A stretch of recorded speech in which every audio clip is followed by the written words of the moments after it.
Good morning, everyone. I'm Kevin Allen. I'm joined by my usual broadcast partner, the esteemed former NHL player Tom Laidlaw, who played with the New York Rangers and Los Angeles Kings for a decade or so.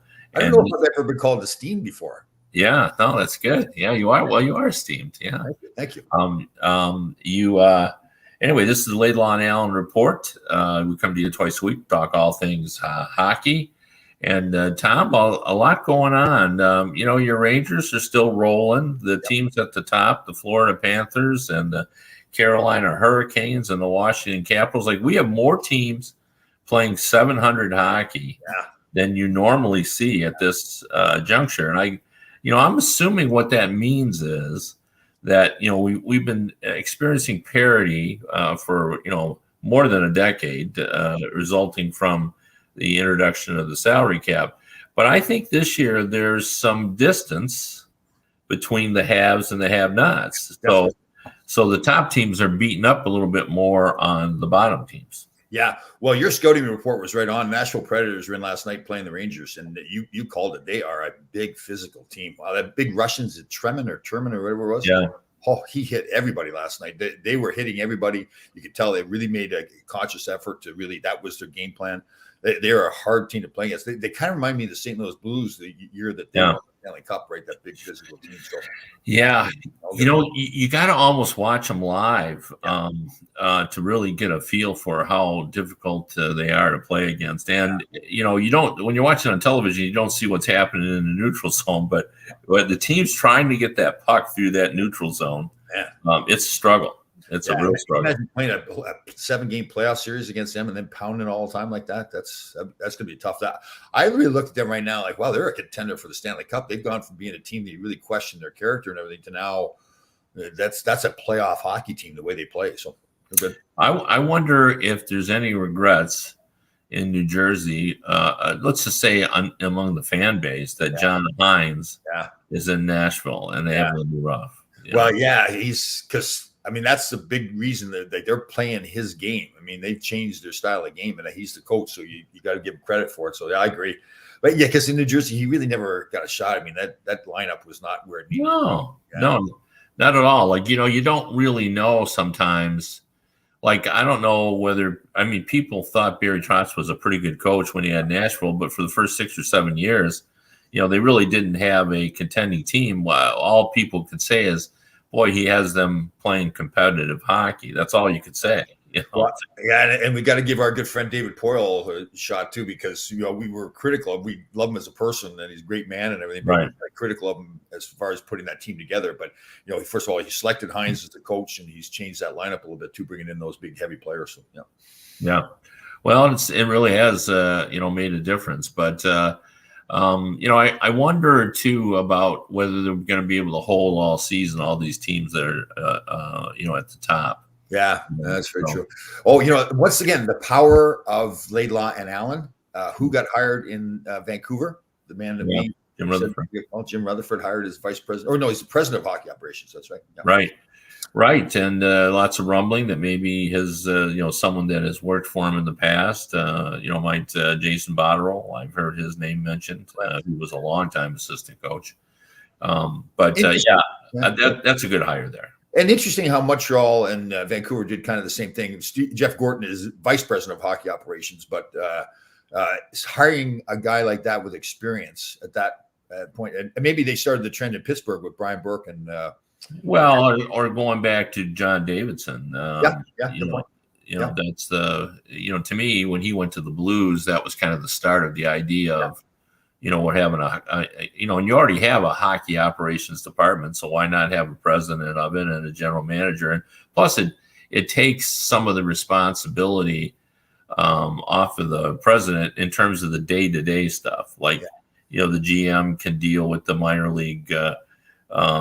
Comings and goings and take care of that minor league team and, do a lot of things. If you're a quality or qualified and quality general manager, are you concerned that you're going in there and you have to answer to Jim Rutherford?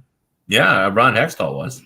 Yeah. I think he even admitted that in the interview that, he needed to talk to Berkey about how that was going to work and whether or not he would have some autonomy and, all of that, and Berkey assured him that he would. So, I think it's just got to be your comfort level and who the guy is that's above you. I guess it's kind of putting your ego aside too, because if you've got a Jim Rutherford there, all the things that he's done, you should want to use him as a resource, right? If you're thinking about a trade, so it's not as much getting approval, but just running it by him and getting his opinion, right? Yeah, no, for sure. And I think it does, but hockey's supposed to be a team game. You're supposed to check your ego at the door. Isn't that the way it works? I mean, guys sort of do it. I don't think they really do it, but they, what's funny? They do it. Yeah, when I was in LA and Bruce McNall and the team, and I was just retiring, I was up in the office. I think they're getting rid of what it was, and I was walking with Bruce, and something happened. I can't remember what it was, and it was kind of an ego-related thing that I witnessed. I can't remember the details. And I remember Bruce saying to me, "It's job insecurity, right? People, like general managers, no different than anybody else, I guess, though, that they want, their reputation." They want to continue on being the general manager. If it looks like they're really not making the decisions there, then are they kind of weakening their career by taking on that role? Never done it. But, yeah, and that's true. I mean, you go back to that time. Rogie Vachon was the original GM there with Bruce, and it really felt that Bruce was making the decisions. Not Rogie. So and he was, and unfortunately, and Rogie was a fantastic man, just great guy, huge heart and everything. But I mean, I did it myself when I was doing a contract negotiation for myself at the end of my career. I went into Rogie. He wasn't giving me what I wanted, so I just called Bruce up, and he gave us what we wanted. I felt bad about it, but it's like that's just the way it was. And obviously, no, and I'm sure. Rogie, you probably didn't tell Rogie what you had done, and then Rogie probably sold it as, I went and got you a raise. He was a good guy too. He was funny. Oh, he's a tremendous guy. Rogie Vachon is salt of the earth. Yeah, definitely. So, how about all the big hits? Trouba had another big hit last night in the game against Nashville. McDonald from Colorado got hurt. One of the Panthers players hit him with another big hit. I kind of you wonder, maybe it's just a coincidence that all these big hits are happening, but a lot of these times these guys have their head down too. And I just, my theory is that these kids now are growing up in a system where they think the referees and the rules are going to protect them. Whereas when we grew up, we were coached to keep our head up. Like you got hit hard like that, that's your own fault because you had your head down. So and I don't think they are teaching younger players anymore. I think they think the rules will protect you. Because we've gone and it's not just in hockey. You look in football where the game is so much different than when you and I were young people watching the game in terms of what you can do. I mean, you can barely lay hands on the quarterback. Yeah, there's no Dick Butkus out there anymore, right? That's playing. Yeah, and they watch all the contact and they slow it down. And was it head to head? All kinds of stuff. And I'm a little bit sympathetic to some of these really good aggressive defenders who are just going in 100 miles an hour, and then at the last second, the player ducks or does something, and then suddenly it looks like they're headhunting. Like remember Ronnie Lott, how he played, man? Oh yeah, he hit hard. Yeah, this gone too. Yes, that's for sure. Another great weekend for our Giants and Jets here, and I guess did the Lions play this weekend? They did, but they lost. We're back to our losing ways. And the Giants and Jets, they just don't lose. They get hammered. I think it was like 30 points or something. The Jets lost by. The Giants game was closer, by the score, but it really wasn't closer. They were not. Now, do you stick with them, or are you just a typical fan to turn it off when they? No, I'm a Giant fan. But I was a big Eli Manning fan because won the 2 Super Bowls. But even it's getting frustrating with him before he retired too. He just looked like the team just didn't have any life at all, and that's. Then we went through the whole Odell Beckham thing where he was doing the peeing dog thing in the end zone. It's just they've had a series of things that just were not like the Giants. Like they were that hardworking, Bill Parcells, beat the crap out of people, and they've gotten away from that entirely now. So. Yeah, I'm not hep enough anymore. Like when they do those choreographed things in the end zone after interceptions and stuff, I don't even know what they're trying to accomplish. I know. I'm not opposed to it. I just don't know what the skits are. Same here, yeah. Well, and even the league promotes those things now, and they want players to. And before those celebrations when they first started, they really tried to, so the Selly one where everybody gets like the team photo. That I can understand, and that's kind of kind of feeds into the idea of it's a team sport when you got 14 guys out there taking a photo in the end zone like something great just happened. So, they have done some funny ones, like a bowling ball, like that bowling pins. Oh, that one I did get, and I thought that was hilarious. Yeah, those are good. Yeah. I like those, but I wanted to bring up. Oh, who did you root for when you were a kid in the NFL? Well, I actually cheered for the Dallas Cowboys. I hate to say that. My father was a Green Bay Packer fan, so it's just those were that time. So we were having little battles. When I first came to New York, though, being a Dallas Cowboy fan just wasn't going to cut it. Well, it was you and a million others. They call them America's team for a reason. Yeah. I mean, there were a lot of Dallas Cowboy fans, and people loved the Dandy Don Meredith. They liked Roger Staubach coming out of that crew. They had a lot of the Bullet Bob Hayes. Right. Don Perkins was the running back. And my favorite athlete of all time was Randy White, number 54, the linebacker, the Manster, they call him. And I thought Tom Landry was just unbelievable. The suit on, the hat, and the whole bit. He was pretty classy. Yeah. Well, you kind of played hockey the way he played linebacker. So that's why I liked it. He just never quit. That was the reputation. Remember, they kept saying to him, he just never quits. His motor was always running and all that. And I thought, wow, that's cool. That's really the other linebacker on that team. I can't think. Oh, Chuck Howley. That was his name. Yeah. Chuck Howley was the other guy that they had there. That was had been around, forever. That's for sure. But Green Bay Packers. Now, are we talking the '60s when you're? So yes, it would be in the '60s. Yep. Yeah, because I grew up with a family called the Schmieder family. Yeah, the Schmieders. Yeah, the Schmieders. SCHMEIDERS. And their father was from Wisconsin, and so he had been a big Packer fan. So all the kids in the neighborhood, we were all Lions fans, and they were terrible then too.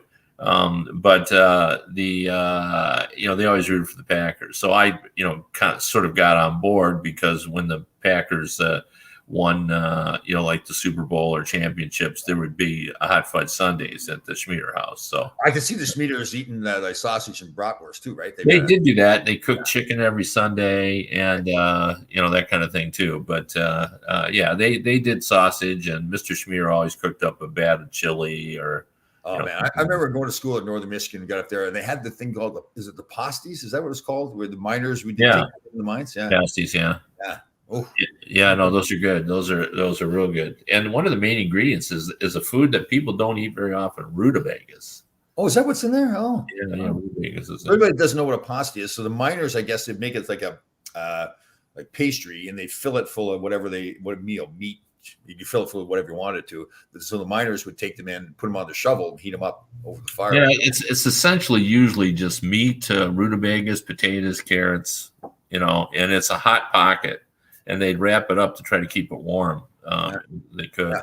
Yeah. But Barry Shelley's got an interesting question here for us. Barry, how are you doing? Again, a veteran, so thank you very much for your service. What are your feelings over an NHL player suspended indefinitely for making a sleeping motion after a fight where he knocked the opposing player out this past weekend? Oh man, that's pretty lame to me too. I agree with with our friend here. So and it doesn't seem like there's any precedent. I've never heard of a player getting suspended like that before. The guys have done that a lot. I remember Aaron Ashton one time hit somebody, and a few guys have done that in the past too. So it's just there's just no honor in sports anymore, whatsoever. I mean, we see it now with all the taunting calls, and I don't actually agree with it. I think they've gone too far in the NFL with it, but I understand what they're trying to accomplish. Like, can't you just make a play without getting in someone's face? Isn't it good enough just to have a sense of accomplishment that I stopped the guy? And we've talked about this before too. When a big hit now, you're challenged right away by somebody. Right away. Yeah, it's to me that's useless. It's better to let the gap at him all game long, and then at the end go get him then if you want, or hit him hard. Well, plus why do you have to pay for a good solid hit? I know. Yeah, it's become that thing now. Yeah, it is the thing. Like, you can't lay a good clean hit on somebody and expect not to have to have somebody right in your face in a hurry. And you're doing your team more of a service if you, even on the bench, like, let's say Ryan Reeves for the Rangers, somebody hits one of his players on the bench, be yapping at the guy that made the big hit all game long. I'm coming to get you. I'm coming to get you. That guy for sure. Now he's taking over the shoulder the whole game, and then finally get him the next game. I do believe that this has to be something that happens. It's a big hit. You want something to happen, but not jumping the guy right away and taking a retaliation penalty too. So, yeah. Interesting news. Evander Kane played his first American Hockey League game. Yeah. And there were a half dozen NHL teams there watching. Do you think that's a coincidence? Or do you think somebody? Don't know. Don't know the answer. Yeah, I saw that. Yeah, like Detroit was there. Yeah, a whole bunch of teams. Yeah, I think Detroit, Boston, Toronto. Yeah, I know he's an impact player. Like as far as the player is concerned, he's a big, physical, good skier, scores goals. I can see where he'd really help you. But we've talked so much about the culture of the hockey team, and that's not. But you always make the point, and it's one that I really had never thought of, and I think you're right on this. You always, if you have a strong room, doesn't matter, what he does. You can, but like if they're willing, like if the Sharks were willing to take half his salary, and you could get him for $3.5 million, and he could be a 25 goal scorer and 100 penalty minute guy, on a team that kind of needs to be hard to play against. Yeah, that fits Toronto's billing to me. But I don't know how strong that locker room is in Toronto. Like, Mitch Marner and those guys. I think that's fair. I think to wonder about that. I don't know. It's not like it's Patrice Bergeron you're dealing with. Yeah, been around for 100 years, or so it is that. But I thought it was fascinating. I think a lot of us thought there would be no interest, and maybe there isn't. Maybe you're right. Maybe that's a bunch of people were going to see the Barracudas play. They're watching somebody on the Abbotsford team. Maybe there's somebody on Vancouver they're watching. Yeah. And why does and I guess you want to see if he's still in shape or not, but I mean, you've seen Evander Kane play for many years in the National Hockey. I don't know why you have to scout him really that much. Well, I think you just hit the nail on the head. I think you want to see what level of conditioning he's at. What's his readiness to play, that kind of thing. I agree. Rust is not his game. So. Yeah, good point. Yeah, I mean, who knows where his head's at too? So we want to see if he's engaged in the game and all that kind of stuff. Yeah, but again, it bears repeting is that we have no idea why those guys are there. There could be other reasons. Right. But I guess if you're a GM and you've got to, if you can, you've got to say to yourself, listen, if he gets traded someplace else and we haven't done our homework, we're going to look stupid, right? I mean, why didn't we get involved in it? So, yeah. I remember Kenny Holland when he was in Detroit told me one time. He said, he laughed. He goes, well, you could be accurate at any point, just like if there's a guy that's up for trade to say the Red Wings are looking at it because they look at everything, he says. Yeah, he said, you're not doing your job if you don't sit down and take, a few seconds and say, okay, what could this guy do for my team? What would I have to give up to get him? Would be worth it. Now, he said it may only be a 45-second thought process, or it could be longer, or I might call and ask about him a little bit. But he said, I look at everything, he said. Right. I've got a question for you. Okay. So the Rangers are flying me to Phoenix tomorrow. They're bringing in some fans for the game on Wednesday night in Arizona. So there's a dinner the night before. We'll play golf during the day and then go into the game. Are we going to be the only people in the stands, or is there going to be other? Oh, no. But it's not, you're not going to a packed house, But have you been to the Arizona Arena? I have not been to the new one. It's a great arena. Not that it will be theirs next season, but it's a really nice arena. I really, really like it, and it's kind of a cool place. It's sort of away from everything, and then there's within a 60-second walk, like a little two sides where you can walk down the middle of shops and restaurants and things of that nature. It's right by the football field. I think it's a cool venue. It's not located where it's convenient for anybody that's a fan. Apparently all the fans are located away from there. Right. I don't know why that is, but it's interesting though, right? Like in a city like New York here, fans are used to sometimes it takes them 2 hours to get to. Right. I say that all the time. Because people, when I went out, I did a story. And they said, well, it takes us an hour to get there. And I said, where I live 45 miles from the arena. It still takes me 45 minutes to an hour. Yeah. I don't even think twice about it. I was a story too the other day where the ownership had not paid like a tax bill or something. $1.5 million. It was like a relatively small amount. Like, why haven't you just paid this thing? Well, and to blame it on the human error, like I don't, like I could see the city manager said, "Yeah, come on." Yeah. But I think this reflects badly on the league as well. Yeah. Like, what are you doing that you don't know what they're doing? And when one of your teams isn't paying its bills for whatever reason, maybe it is human error, but human error for 18 months or whatever it was. You're right, because there's so many fantastic franchises out there. You know what's going on in Vegas, Tampa, all over the place. But then to have like that situation, everything, the way they're getting rid of all their players, they're just they're not an NHL team really. They can't win any games. And then all the stuff with the building and everything, it's just, that is a black eye in the league. Yeah. Yeah. Well, I have thought all along that they would never move that franchise because first of all, Bettman is, he's pushed all in on that franchise. Like he's worked hard to keep it there. And I think he'll see it as personal failure if he can't keep it there. And secondly, I don't think people think it ever got a real opportunity to show what they could do. Either the team hasn't been good enough or, the logistics of the arena haven't been right. They've always had some sort of problem. Yeah, that they've been dealing with. And I do hear a little bit more noise about the whole Olympic situation too. I see where Donald Fehr was quoted, Gary Bettman was quoted saying it's going to be the players' decision. Of course it's the players' decision. Yeah, you gave them that right. I think, as I've said all along, I thought they were going to go because I think players wanted to go. And I've only talked to two of the people who are going, and both of them said, "I'm fully committed." Right. But when you hear what they're going to have to go through, where it's not just 3 weeks, it could be longer. I was just reading that where it's saying it could be up to 5 weeks they're talking about it. Wow. Yeah. So I think that's the kind of stuff that's going to cause problems for the players. But, I'm amused that so many people who write me or email me to ask about this start out by blaming Bettman. And I always have to tell them, Bettman doesn't want to go. He's never wanted to go. Like, this isn't Bettman.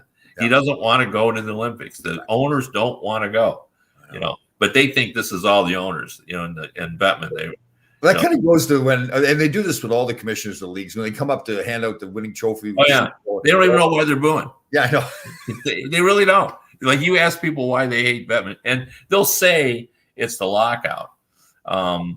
But, then you start asking them questions about, do you like the parity of the league now? And they'll say, it seems like the teams have a better chance and everything else. So I just think it just goes with the turf. You got to just put up with it. Yeah, we've talked about this before. I think we'll feel the same way. He's done a fantastic job. Probably a better job, like taking the league from where it was to where it is today than any of the other commissioners of the four major sports, right? Yeah. I mean, I think he really has, and he cares too. Like, another thing people say is all the time is, he's a basketball guy. I know. Yeah, I know. I mean, he's been in the league forever now, And if you're around him when players are around, he really shows a lot of respect to the players, like having conversations. He does, and he knows the game. I've had many conversations with Gary about, he watches all the games at night, and I've had conversations with people that said, there'll be something will happen at like an odd game where it would be, San Jose playing against Arizona, and all of a sudden they'll get a call from Bettman and going, "Hey, what's happening there?" And explain what you're doing with that situation. You better be on top of it because he is. So and he does.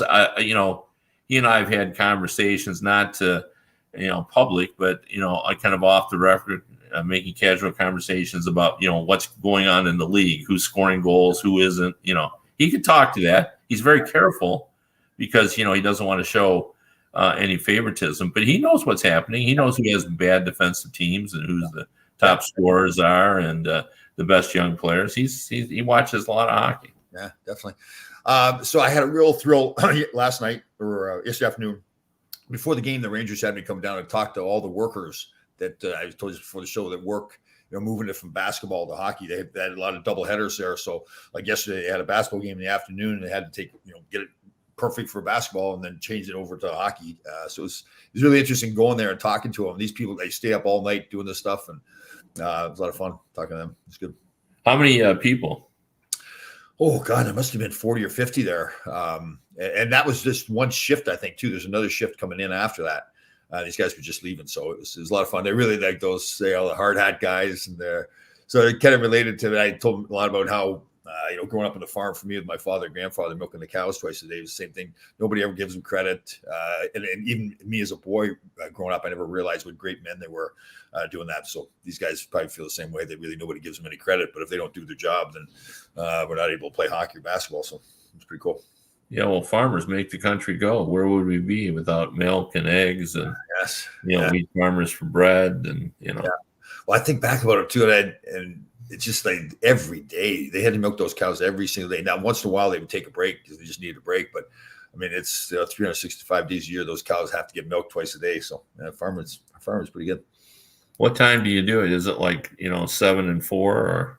No, I remember them getting up earlier. It was more like 6 o'clock, and and then later in the afternoon. It's funny, the cows too. You could always find them every day at the same time. They're in the same place in the field. They would move around, but so like at 3 o'clock, you knew they were in such and such place. 5 o'clock, they'd move another place. They're not the smartest animal on the entire planet, but well, they knew where they needed to be in order to get fed. That's true. That's true. Yeah. And I do remember we'd have like a pet cow, and then the next day that cow would be in brown paper in the freezer in the basement. So yeah, there's a whole lot of. So you need Elsie. Yes, that's right. I actually think that we did have a cow named Elsie too. I think that is correct. Yeah. And Elsie I remember petting Elsie one day, and then we were eating Elsie. Yeah. She was hamburger the next day. So. Yeah. Good stuff. Well, my son, it's kind of I don't know what the word is now. It's almost trendy now for city folks. Like my son and his wife and kids, they live in downtown Chicago, but they have chickens. Yeah, that's right. You told me that. Yeah. And when those chickens are done laying eggs, they're going to become Sunday dinner. Wow. So that's just the way it goes. So. The farm life is like that. It's I remember, I think I didn't tell you the story, but we had cats all the time. Cats weren't allowed in the house, but they were in the barn to kill off the mice, because the mice would eat the binder twine that would go around the bales, and then you couldn't carry the bales around. But it got cold during the winter, so the cats would crawl up into the especially if the car was on, they'd crawl up into the engine block to get warm. Problem is, we didn't know the cats were there, and then you go to turn the engine on again, and the fan would kind of make it would be minced cat. Yeah. That happens even in the city. That happens. Yes. So, yeah. They just go everywhere, outdoor cats and stuff. So. Okay, big things today. Did you see my meal yesterday? I did not. No, I wasn't on social media yesterday. Chickpea chili. Wow, is it good? Yes, good. Got a little spice in it. Put my celly salt in there, the sin bin celly salt, and some chili powder, and tomatoes, spinach, garlic, onion. Did you use ground turkey or? No, didn't put any meat in it. The protein was from the chickpeas. Oh, I see. So you're just made vegetarian chili. So. Yes, it was a vegetarian chili. Pretty tasty too. It had nice and spicy, so it was good. Put it on a bed of rice, brown rice. Yeah, sounds good. Wait, and what did you have that with? Any cornbread or bread? No bread. So I stay away from bread pretty much. I'm not a bread. I stay away from it. So yeah, okay. So you just had chili. Just had chili. That was for lunch. Then I went down to the garden, came back, and have some leftover salmon. And I had the baby potatoes that I had in the air fryer. Yeah. You've come a long way on your potato eating. Yeah, I have. I've really found a soft spot in my heart for potatoes now. Yes. Yeah. Well, I mean, they're good and they fit with every meal. Yes, that's true. Now, is your wife? She's gone totally vegan or no? Yes, she is. She is a vegan. So there's no eggs, no milk, no cheese, no. Oh. So she is, as she calls it. She doesn't call it vegan. She calls it plant-based. Plant-based. Okay, that's right. Because vegan, if you're really a strict vegan, it's even like you don't use leather products or anything like that, right? It's not like anything. Oh, I'm not aware of that. I think that's. I don't. She hasn't gone that way, but she wouldn't. Have leather anyway. That's not her thing. But really? She's not leather. Does a leather jacket, nothing like that. No, she doesn't. But I guess you would pair like maybe leather pants or something like that. No, that is not me. Yeah. But I will say that it really does change everything. Like we don't, we used to go out to restaurants because my wife was a vegetarian or a pescatarian because she would occasionally eat a little piece of fish. Right. But now, there aren't many restaurants that people say there are more, but there still aren't many that have vegan options. It's a salad or bust. Right. And their idea of a salad is, you know, they some lettuce and some carrots and a lot of the dressings she can't eat either. So, Oh. So she's gone full bore into this. It's like full that's bore. her lifestyle. Oh yeah. And how are you doing with your diet then? Are you shifting to that too? No, I have not. But you by osmosis, she makes some things that are vegan that I like. Right. So occasionally I'm eating better Right. Because of that, and we're not eating out as much. So that in itself is good. Like you probably don't eat out at all. I rarely eat out. I once in a while, if somebody wants to go for a breakfast or something like that, but I'm fasting till noon anyways, but I'll once in a while break the fast early. So yeah. Now, what will you have if you go to a place that has breakfast? Well, the breakfast could be my weak point. Like I'll have the eggs Benedict. I love eggs Benedict, which is a lot of fat in that, right? With the sauce on it and everything, the holiday sauce. Yeah, you're not an omelet guy. I can be an omelet guy, but I don't do it often. I don't have breakfast often, so it's maybe once every 3 or 4 months. Right. I feel like when I'm going to have breakfast, then I go for like the whole bacon, hash browns. Yeah, well, but sometimes, especially on Sunday, breakfast is more of a brunch. Like I find people eat their breakfast on Sundays a little bit later. Very true. You get the after church crowd. Yeah, that's and true. Even people who don't go to church, it seems like they eat a little later. Maybe they sleep in, or totally. They get up and get on the web and read what's going on in the world. They're goofing around until they get to breakfast. Yeah, that's true. Yeah. So it is interesting. So it'll be interesting today. I'm going to the dentist today, and I don't know what that experience will be like. When I go to my doctor, it's still very strange. Or that's right. Where you don't, you go in, everybody's all masked up, and I went on their website, and this dentist said, if you choose to stay in your car, we'd be thankful, and then we'll just call you. So I guess that's what you do. I don't know. Wow. And then that's right. He's going right in your mouth where all the germs are and everything too. Well, yeah. I've been reading about this online. There's been people who have been upset that some of the dentists are not wearing masks. Like when they greet you and everything. And, one person I know who is in the medical field said, I'm changing dentists.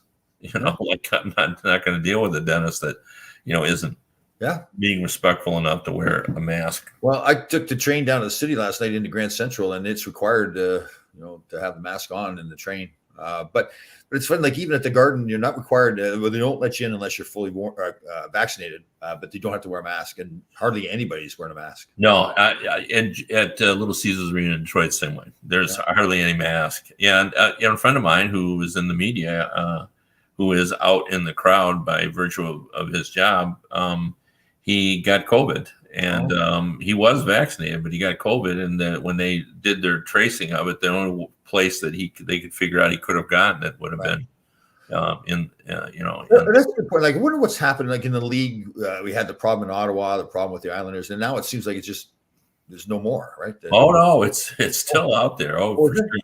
Guys in the league. Yeah, there's a few teams. Somebody just 2 days ago had 2 guys COVID. Detroit's guys aren't back yet. Oh, okay. So and still the only player that has not got vaccinated is what's his name there? Bertuzzi. Tyler Bertuzzi, yeah. But he has it now. He has COVID. So. That's right. Yes, that's right. Yeah. But he's at the end of his 10 days. I think he'll be back. He might be back Tuesday, but if not Tuesday, then the game after. What has been the reaction towards him, given that he didn't get vaccinated and he got COVID? It really hasn't been outrageous. I think people have sort of gotten used to the idea that there are a lot of in Michigan. We like in where I live, there are masks aplenty. If you go to your grocery store, everybody's masked. But up where my lake house is, I live in a Democratic area, and where my lake house is more of a Republican area. There's virtually no mask. You don't see them except for people over 65. You see a lot of people over 65 up by the lake house too, that are. So a big day for me today too. When I'm done the show here, I'll be going to Costco, the happy place. Going to get cucumbers. What else do I need? I have to find a reason to go to Costco. I was going to say, because if you're looking to, and probably you wouldn't be, you're a male, so you don't think about saving money. But my wife buys all of her vegetables at Aldi's because they're cheaper. Oh, far less expensive, she says. Oh, and she eats a lot of vegetables. So that's where she gets her. I have to talk to her because I thought Costco would be better. That's right. Somebody's questioning my cucumber selection here. I don't know if maybe he's not questioning it. He's just highlighting it. Troy. Oh, he may like. Yeah, I mean, he probably likes it. Yeah. Yeah. So I make my homemade hummus and I slice up my cucumbers. Now, do you take the peel off? You peel the cucumbers? Or do you? I prefer them off, but most people just leave them on. I think. Yeah, I like mine peeled. When I was a kid, my grandmother, I picked it up from her because she always just would salt her cucumbers, and then eat them just with a little bit of salt. Oh. And I started doing that, and I've kind of gotten away from that as I've gotten older. But I still do like it. It's kind of got a interesting thing. I remember I had an uncle, World War II veteran, I may add, and he was just a small guy. He was an electrician. But he was like, today we have foodies, guys that are really into food. And my uncle was like that. I'd go with him on Saturdays and he'd go to the local butcher shop and he'd say, give me a pound of this and slice it at about a 4 on your with the slicer that you had. And the guy would bring the meat out. My uncle would look at it like he was, a wine connoisseur. And then he would order a ham and want to see the ham and everything. Oh. Then he'd bring it home, and he lived with my grandmother. My grandmother would cook this feast, and he'd say, sometimes I want beans and cornbread. And when he assembled this plate, it was like a work of art. Like and nothing touched. Everything was in its corner, and he'd get the salt and pepper, and he'd sprinkle it on. And again, it looked like all the pepper was spaced out evenly on his food. It was the most amazing plate you've ever seen. Then he'd eat like 3 or 4 bites, and then he'd push the plate, and he was done. Oh, like he'd go through this long ritual, and he hardly ever. He just didn't eat much. He was a small man. He'd have 3 or 4 bites, and that's it. Same thing with his. He'd want beans and cornbread, and he'd eat 3 or 4 bites, and then the rest. That's interesting. So one of our listeners here, and I had hummus last night too. So there's a lot of chickpeas in little Tommy's belly. Yeah, a lot of chickpeas. I don't know if I get that much gas. Maybe I'm used to eating so many chickpeas that I don't get that much gas now. That's kind of all right. Right information there for people. Yep, that's for sure. But at least you can smell it all the way through on a podcast. That's right. That's right. Imagine we could have a smell-o-vision, like I do my Sunday cooking show, like smell-o-vision. Yeah, that would be interesting for sure. Yeah. Anyway, we've gone through our allotted time. We appreciate you for listening. The cooking show and / hockey show. We'll be back on Wednesday, we hope. Although Tom might have a different engagement, we have to wait and see on that. I'll be at the Arizona Biltmore in Scottsdale, Arizona, doing the show. Looking forward to that. Oh, yep. Nice. Yep. Not the Biltmore nor that area of Arizona, but I previously lived in Arizona, right out of and I worked out there for a small paper.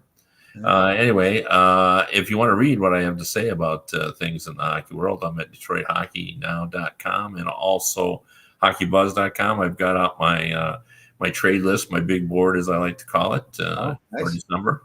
Good. There's our big buddy Eck there from HockeyBuzz.com. And again, if you want to listen to the radio version of this show, you can go to radio.co at 365 Sports. Again, that's radio.co at 365 Sports. We'll see everybody on Wednesday from sunny Arizona.